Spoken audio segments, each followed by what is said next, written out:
Clamo de todo corazón, respóndeme, Señor, y guardaré tus normas. Te invoco, sálvame, y observaré tus preceptos. Me adelanto a la aurora pidiendo auxilio, esperando tus palabras. Mis ojos se adelantan a las vigilias, meditando tu promesa. Salmo 119, versículos 145 al 148. Bienvenidos, queridos hermanos, día 23 del mes de la Biblia. Tema: maneras de pensar y de expresarse en la Biblia. En la Dei Verbum número 12, que nos invita al estudio también de las formas humanas, de las formas científicas para ayudarnos a la comprensión de la palabra, nos dice también, pues para entender rectamente lo que el autor sagrado quiso afirmar en sus escritos, hay que atender cuidadosamente tanto a las acostumbradas formas nativas de pensar, de hablar y de narrar vigentes en los tiempos de los hagiógrafos, es decir, los escritores sagrados, como a las que en aquella época solían usarse en el trato mutuo de los hombres. Pues una ayuda para poder comprender mejor lo que el autor quiso enseñar también es conocer las maneras de pensar, las maneras de expresarse. Una forma muy común en la Biblia es la personificación. ¿De qué se trata? De que lo que se quiere contar de un pueblo o de una tribu, de un grupo, de una raza, se presenta en una figura personal, en alguien. Por ejemplo, cuando se quiere hablar del pueblo de los edomitas, una tribu, un grupo, un pueblo edomita, se habla de Esaú. Si ustedes ven en Génesis 36, del 8 al 9, se dice que Esaú es Edom. Así que esas luchas entre Esaú y su hermano Jacob representan también las dificultades, las luchas que había entre edomitas e israelitas, es decir, los descendientes de Jacob, Israel. Entonces, la suerte o la situación de un pueblo se representan en una persona. Esaú, pues, lo referente al pueblo de los edomitas. Ismael, el hijo de Abraham, representa a los pueblos ismaelitas. Génesis 17:20. Se quiere narrar algo de la historia, de las actitudes de los ismaelitas, pues se retratan en una figura personal. Es lo mismo con el personaje de Adán. Esa reflexión que hace el escritor sagrado referente a la forma de actuar de toda la humanidad, de la persona en general, lo retrata en una persona, Adán, el padre de la humanidad. La tentación que siente Adán, la atracción que siente Adán de ser más o sentirse más, esa forma de pensar de Adán refleja la forma de pensar de la humanidad. Así que Adán, de hecho el nombre viene de Adamá, una palabra hebrea que significa tierra. Entonces de Adamá, tierra, polvo, viene el nombre personal de Adán, el hombre de la tierra, el hecho de la tierra. Y las reflexiones que se hacen sobre Adán, pues son reflexiones que aplican o se refieren a toda la humanidad. Posiblemente hay otras figuras también así, como la figura del siervo de Yahvé, o el título, por ejemplo, de hijo de hombre. Pues es muy común que en la Biblia, sobre todo en el Antiguo Testamento, haya esa personificación. Posiblemente lo que se refiere a Abraham, a Isaac, etcétera, refleja pues los pueblos, las tribus también de ellos. Recuerden, por ejemplo, de Jacob, Israel. Jacob es nombrado Israel, pues está reflejando también la situación, la vida, la suerte de un pueblo de los israelitas reflejada en una persona en Israel. Otra manera de pensar, de expresarse en la Biblia es la etiología o etiologización. ¿Qué significa esa palabra? Es una narración que quiere dar la explicación de algo presente, buscando la causa. Es decir, una narración que quiere darnos la razón del porqué de algo. Nosotros tenemos algunas leyendas o algunas historias, por ejemplo, que quieren explicar la razón de algo. ¿Por qué el conejo tiene las orejas largas? Pues se escribe una historia para explicar por qué el conejo tiene las orejas largas. ¿Por qué el burro no aprende? O porque, es decir, hay a veces historias para explicar las cosas. En México es muy conocida, por ejemplo, la historia o la leyenda de el Iztaccíhuatl, el Popocatépetl. ¿Por qué ese cerro tiene forma de mujer dormida? Una mujer acostada. Entonces hay una historia o una narración que cuenta una leyenda, que representa a una princesa y que el Popocatépetl representa el hombre que quería andar con ella, etc. Hay una historia para tratar de dar razón de algo. A eso se le llama una etiología. Y así hay en la Biblia también narraciones que quieren dar la explicación de algo.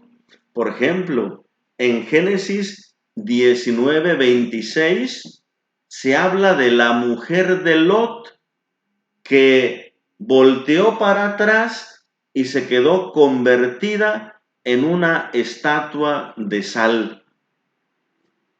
Es una narración que quiere explicar por qué a las afueras de Sodoma hay alguna figura de roca como en forma de mujer. Y entonces ahí se aprovecha para contar la historia de Lot y su familia cuando estuvieron en Sodoma, por qué le sucedió a Sodoma lo que le pasó y la mujer de Lot.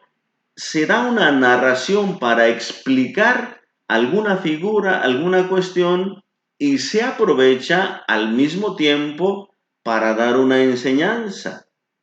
Pero no solamente el convertirse en estatua de sal o paralizarse, es para ayudar al pueblo a que no vuelva hacia atrás, a que no quiera regresar a lo de antes, como sucederá posteriormente. Pueblo de Israel que sale de Egipto y luego quiere regresar a lo de antes. También se va aplicando para dar una enseñanza.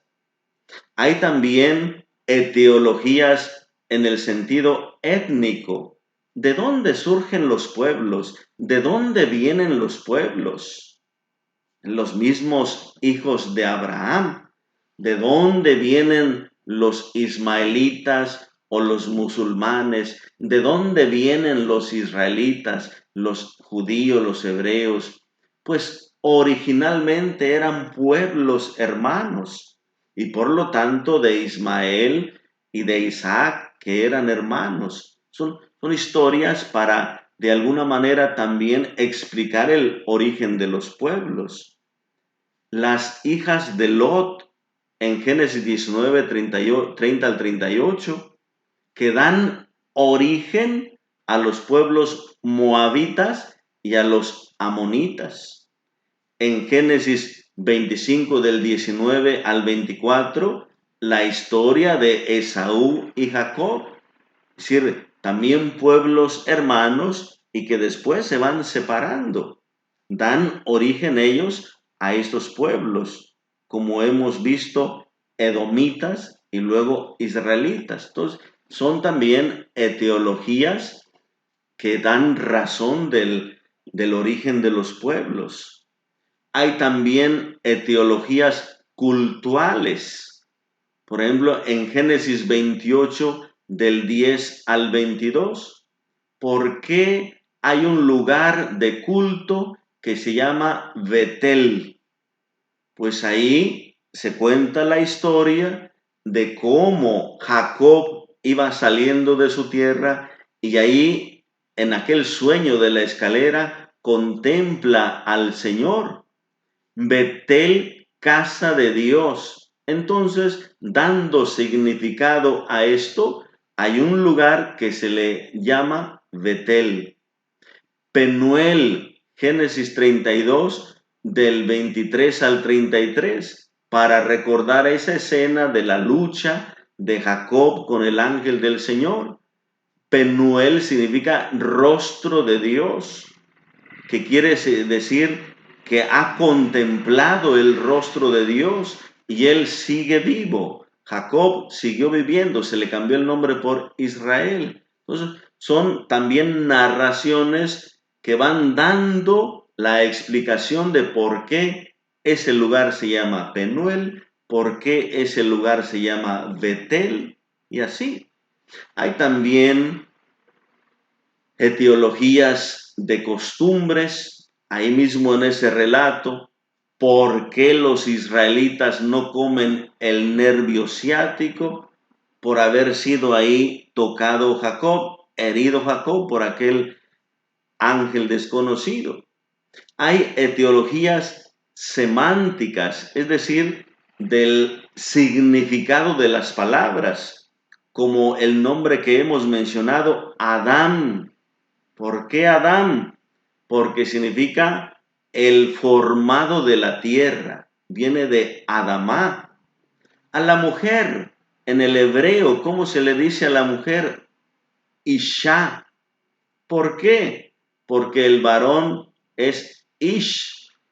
Y así como la mujer fue formada por la costilla o de la costilla del hombre, entonces el Ish varón dio origen a la Isha, a la mujer, a la varona. Es decir, son cuestiones que tienen que ver con la semántica. Hay, por ejemplo, narraciones etiológicas, pues, de cuestiones existenciales, ontológicas. Por ejemplo, el origen del pecado. ¿De dónde viene el pecado? Si Dios todo lo que hizo, lo hizo bien. Entonces viene una narración que refleja la tentación del hombre y su libre decisión de hacer lo que estaba prohibido, para explicar que esa es la tentación de la persona, la experiencia interna, el sufrimiento, el dolor, la muerte, todo eso se va expresando en una narración. Entonces, hay formas de pensar en ese sentido de una etiología, de una explicación de la razón de algo. También se utiliza la corporización o escenificación en la misma línea. Por ejemplo, cómo expresar un pensamiento, un sentimiento, un conflicto interno, una realidad interior misteriosa, profunda. ¿Cómo se narra? ¿Cómo se comparte? Pues mediante un teatro, mediante una escena. Por eso se corporiza un pensamiento, algo interior, se escenifica. ¿Cómo contar, por ejemplo, la experiencia de tentación? El deseo interno de la persona por ser más, por tener más, por conocer más. ¿Cómo se puede narrar esto? Pues ahí viene una escenificación. Buscar personajes, Adán, Eva, la serpiente, que es la que representa la tentación. Se habla de un fruto apetitoso que llama la atención, que ofrece sabiduría, grandeza, crecimiento. Entonces, esa es una escenificación, llevar a teatro, a una representación, lo que hay en el interior, para que se pueda captar más fácil. La tentación de los israelitas de querer ofrecer a los hijos en sacrificio, como hacían los demás pueblos, para ver si Dios les daba fertilidad, para ver si Dios les hacía llover, para ver si Dios les bendecía sus campos y sus tierras. Los pueblos vecinos, los pueblos cananeos, ofrecían a sus hijos. Pues, ¿cómo se escenifica esa tentación de los israelitas de querer ofrecer a sus hijos? O también, ¿cómo enseñarles a los israelitas que eso no se debe hacer?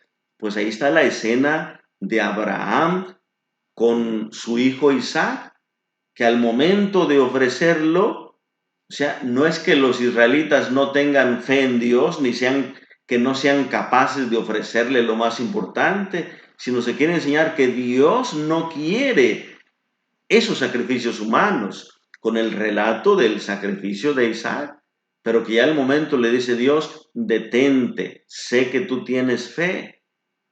Entonces, esos aspectos que suceden en el interior de la persona se escenifican. Es, por ejemplo, cómo se narra la vocación de una persona. Pues se personifica a Dios que habla, el personaje que responde, pero ese diálogo sucede en el interior, esa vocación sucede en el interior y se escenifica, se lleva a una representación para que se comprenda más fácil. Otra forma de expresarse, la absolutización, es decir, parte o algo que sucedió en un lado, en un pueblo, en una zona, se hace o se narra como si hubiera sido general, como si hubiera sido en todo el mundo. Por ejemplo, la tierra conquistada se presenta como muy fácil en Josué capítulo 6, en Josué 8 del 1 al 29, en Josué 10, 28 al 43, como si hubiera sido facilito. Dios puso aquí, los sacerdotes entraron, las murallas cayeron y ya todo Jericó conquistado. Cuando se sabe que la conquista, el establecimiento en la tierra se fue dando paulatinamente. poco a poco se fueron estableciendo ahí los israelitas. Josué 15:63, Josué 16:10, Josué 17 del 11 al 13. Ahí vemos cómo fueron introduciéndose los israelitas poco a poco. Se dice, todo Israel salió de Egipto, cuando fueron algunos grupos que salieron de Egipto. Todo Israel regresó de Babilonia, cuando no, ni siquiera fueron llevados todos al destierro, y los que estaban en el destierro, ni todos regresaron. Pero se habla como si hubiera sido todo el pueblo, porque se va narrando la historia del pueblo de Israel. Se habla de forma general, como si todo hubiera sucedido. Lo mismo pasa, por ejemplo, como en el diluvio. Alguna inundación grande, posiblemente, pero se narra como si hubiera sido en todo el mundo. Es una manera de hablar de la Biblia. Por ejemplo, cuando se dice de Jesús, que nació Jesús, vinieron los reyes, fueron con Herodes, y luego Herodes se enoja por el nacimiento del rey que viene a competir, le dice, y todo Jerusalén con él, todo Jerusalén. Es una manera de hablar la absolutización. Otra forma, la anacronización. ¿Qué quiere decir esto? Hablar de cosas que sucedieron en otro tiempo como si fuera hoy. Es decir, fuera de tiempo. Esa palabra significaría fuera de tiempo.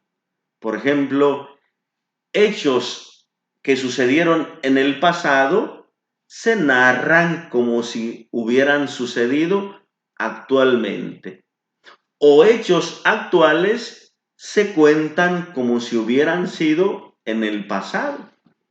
Por ejemplo, Isaac hace una alianza con Abimelech. En el tiempo de Isaac, Abimelech era rey de los filisteos. Bueno, esa alianza que se narra entre entre Isaac y Abimelech, refleja la alianza que hará David con los filisteos posteriormente. En el tiempo de Isaac todavía no existen los filisteos. Entonces es un reflejo. Como ahora en la actualidad que se escribe es David el que hace alianza con los filisteos, pues se narra como si hubiera sido una alianza hecha por Isaac con Abimelech, rey de los filisteos. Son formas de ir escribiendo. Por ejemplo, el Deuteronomio.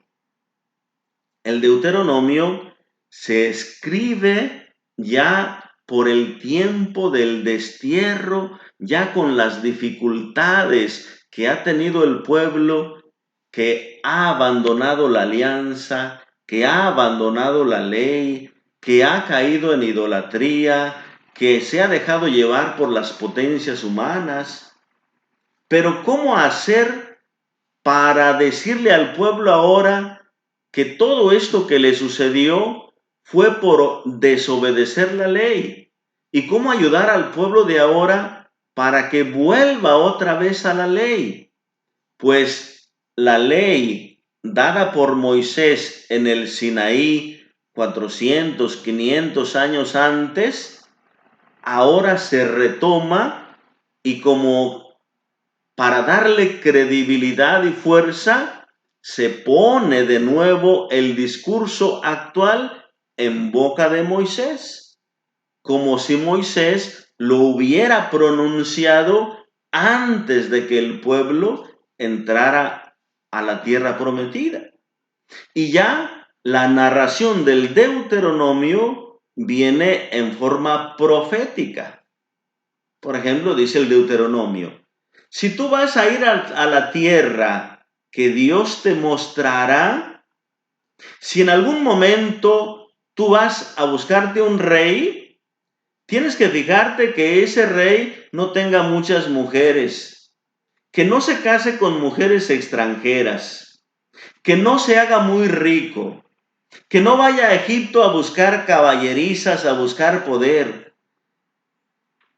¿Qué está reflejando esa palabra? Pues toda la historia que sucedió con Salomón y ya mucho después. Lo que ya sucedió con Salomón, lo que pasó, ya pues el pueblo decayó por esas alianzas, pero ¿cómo hacer? Se pone ese discurso en boca de Moisés como si sucediera a futuro, como predicción, pero es algo que ya sucedió. Entonces, hay maneras de ir narrando así las cosas, algo que ya sucedió, lo ponemos como actual, o algo de este tiempo lo trasladamos a un discurso anterior para retomar la fuerza de Moisés y darle importancia para los de hoy. Pues son maneras de ir hablando, de ir narrando. Otra forma, la concatenización histórica. Concatenación histórica. ¿Qué quiere decir? Es de encadenar la historia, juntar la historia. Por ejemplo, puede haber narraciones independientes o narraciones de tiempos distintos. ¿Y cómo las unimos? Pues hay que unir una historia con la otra. Posiblemente años pasaron de la época de los patriarcas y después la época de Moisés. Pues hay que ir haciendo una narración que junte estas dos épocas. Luego con Moisés, con Josué, con los jueces, con los reyes, se va haciendo una concatenación, hilar los acontecimientos. En los evangelios, por ejemplo, hay una concatenación histórica. Jesús fue a predicar a tal parte y de ahí se fueron a la casa de Pedro y luego salieron de ahí y se fueron a la sinagoga y luego de la sinagoga se fueron a... Es decir, se va haciendo una hilación histórica. No necesariamente, aunque hayan sucedido así las cosas. Posiblemente una parábola la dijo Jesús en alguna ocasión, otra parábola en otra ocasión, en otro momento, un milagro lo hizo en una parte, otro en otra, pero los evangelistas pues van acomodando los materiales, las narraciones, las tradiciones, conforme a lo que ellos quieren presentar. Entonces tienen que ir hilando la historia. Si nosotros vemos, comparando Mateo, Lucas, Marcos, los acontecimientos, pues algunos episodios uno los pone antes, otro los pone después, otros están cambiados en otro lugar, porque cada uno va acomodando las historias o las tradiciones. Pero esa es una manera de expresarse, ir hilando la historia. Otra forma muy común es el antropomorfismo. Hablar referente a Dios con términos humanos o con atribuciones de características humanas. Por ejemplo, segunda de Crónicas 16:9.